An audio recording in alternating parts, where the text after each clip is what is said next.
let's talk about discipline. Okay, this is only for people who believe in discipline. If you don't, this may not be the video for you. But for those of you who are wanting to know how to correct or reinforce behaviors, whether that is wanted behavior or unwanted behavior, I just want to say as a disclaimer, I do not believe in calling children bad. I don't think there's bad children. I think people make bad decisions. Um, and that's for a variety of reasons, but nobody makes the best decision all the time or the right decision all the time. So I will not use those words. You will hear me say wanted behavior and unwanted behavior, reinforce and words like that. The big things we're going to talk about, this should be a short video of just understanding the difference between punishment and consequences. A lot of the times these words are used interchangeably, and they are not, even by definition. So I'm actually going to be reading the definition for you. So this is not all my opinion or my interpretation. I want you to know what the definition is, and you can look these up and see for yourself so that they can resonate a little better, so that you can make an informed decision moving forward of how you want to discipline your children. So, punishment by definition.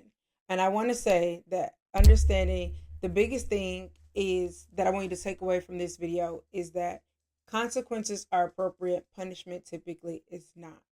Punishment by definition is harmful and inappropriate for children and probably for anybody, but the law system does it, but they do a lot of things questionably. So I'm not going to say we should completely follow the law in the way that we raise our children, but there are some things you should consider, that consequences are usually more appropriate than punishment to get the desired outcome when it comes to raising children and correcting behavior.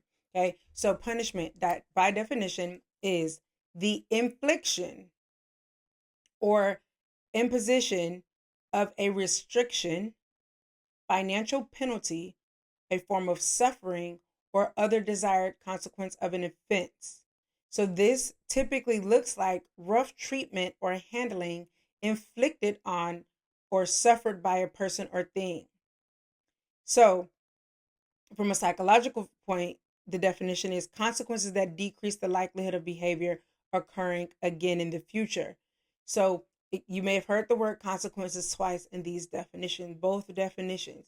However, you have to remember you don't define a word with the word. Therefore, if they're using the word consequences in the definition, then therefore that is not what it is. It's not a synonym, because otherwise they would be saying the same word twice and that would be redundant.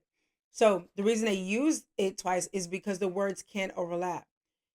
As a consequence, you can punish somebody. And a lot of times, more times than not, people punish their kids as a consequence. So if you go back to the initial part of the definition, the infliction, a form of suffering. The reason this is often is inappropriate is because you should not be making your kids suffer 9 times out of 10. You are supposed to be teaching them a lesson. Whatever you're doing, or causing or restricting should be to learn a lesson, not inflicting pain or causing suffering. That is inhumane and probably child abuse, to be honest, a lot of times, regardless. And I don't want to hear it worked for me, it worked for my kids. Did it work for you if you said that? I don't know. Continuing a lineage of trauma and abuse may not means it turned out well. You should probably get that checked. But in general, punishment, if you're intentionally inflicting harm, because that's typically what punishments looks like, whether that's somehow some physical activity, whether it's punitive exercises, types of things, or corporal punishment. My thing with corporal punishment is if it works, why do you have to keep doing it? That's just my little thing. People will say it works, but if you have to do it so many times, did it? And how long is it going to take to work? How many spankings will it take? You're just going to keep doing it, hoping for the best. I think it's just like, I think it's questionable, personally. Do you, though? They're your kids. Just stay out of jail. So, punishment by definition is to pretty much intentionally harm or cause suffering. And I like to see it as intentionally causing pain.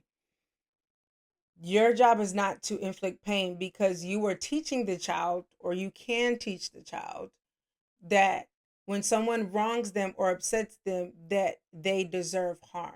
And that should not be the lesson you were trying to teach. right? Because what this communicates as a child who is not developmentally at an age to understand cause and effect yet, and this might not be the best way to teach them in my personal opinion, but because you're upset as the adult, I'm allowed to hurt you. You deserve to suffer because I am angry. Because that's the only correlation, especially when the punishment does not match the offense. If they made you late to work and you spanked them, now you're really late. And that does not mean you won't be late next time. Like, you probably was the reason you was late to begin with. Like, that does not go together. But now this child is you're going to inflict pain on them because of something that inconvenienced you or upset you. You can unintentionally teach that because you did something I don't like, I'm upset. Because you hurt my feelings, I am allowed to hurt you. And I don't think we should teaching kids that. The nuances of these things do get tricky. I will admit that. And there is a lot of crossover that confuses people. But I want you to understand that punishment in itself has a negative connotation. And by definition, it is not good. It is not healthy. It is not helpful. It says the intent is to change behavior or to change whatever it is. However, if you're doing it punitively, you are intentionally hurting someone, because even if you consider suffering doesn't feel good. And I don't know why you would do that as a form of consequence to teach your child right from wrong. Should they know what they did was inappropriate? Yes. But do you have to hurt them to do it intentionally? We're not talking about if you restrict access to things. I'm talking about what you do directly to the child. Like, if you take their phone, that's going to hurt their feelings. They'll get over it. It's just a phone. But if you hit them in the chest or pop them or hit them in the mouth, or you call them names or you belittle them or something that extreme, that is where you kind of get into the punitive side. Now, consequence by definition is a result or effect of an action or condition. So this is kind of just the way you respond to something happening. So psychologically, this term is used as an event that occurs immediately, heavy on immediately after a behavior, and can either increase or decrease the likelihood of that behavior happening again. So now this is just your reaction in general, because remember, a punishment can be a consequence, but a consequence is literally cause and effect. Because this happened, this is the result. Because you were on your phone past your curfew, you're no longer able to have your phone in your room after a certain time, or you are no longer to use your phone for the next week. Because you were watching something inappropriate on TV that we've told you not to watch, we've explained to you why you shouldn't watch it, you have now lost TV time, or you can only watch TV with another adult, but you can't watch TV in your room. Those are appropriate and immediate consequences. So in a previous video, I talked about if you delay consequences, if a child gets in trouble at school at 8 a.m. and you whoop them or take their iPad at 9 p.m., those are not related, especially depending on the age, because the child forgot. Even if you say, hey, you got in trouble at school this morning, that was days ago to them. You can say they know and they can repeat back. I'm talking about conceptually, developmentally. They have memory. I'm not saying they have short-term memory. I'm saying conceptually, they are not going to put two and two together for that to give you the desired outcome most of the time. So consequences are what you do in a response to unwanted or wanted behavior, because consequences does not have to be negative. Because if you remember, by definition, this can increase or decrease. So how you respond will either cause them to do it more or do it less. And that's where you get positive and negative reinforcement and extinction. You can Google those. But positive reinforcement are things you do to encourage a behavior, the wanted behavior. Negative reinforcement is things you want to do to decrease the unwanted behavior. And extinction is what you do to, over time. And this is also part of conditioning. You can look into Pavlov's conditioning. Extinction is things you may do to positively reinforce it. Over time, you decrease what you're doing. Just kids and animals are not the same depending on the situation. But if you're training a dog, every time they do something you want to do, you give them a treat. Over time, you're not going to give them a treat for every time they go to the restroom outside on their own. So that is extinction, where you kind of phase it out. So when a child is younger, you may have sticker charts and rewards, and you write in notebooks and track behavior trackers, because that sticker or that smiley face, that's the immediate reaction of, hey, keep it up, you're doing a great job. If you give them a thumbs up or if you smile, they know, oh, this person, I'm doing the right thing. Versus if you frown or give a stern look, these are also consequences, because you're signaling to the child or person, don't do that. I don't like that. That's not appropriate. And that can be the same thing as grounding them or taking things away or losing privileges. You're saying, you did something that was technically unwanted behavior. For the sake of this video, you did something I've asked you not to do. You did something wrong and or illegal, depending on how old your kids are or what they're doing. I don't want you to do that anymore. As a result, instead of your consequence being favorable, it's unfavorable. And that may hurt their feelings, but no one is getting harmed. They are not going to endure psychological damage. They should not, unless you are punishing them. They should not endure psychological damage from how you respond to the behavior, especially if it was unwanted behavior.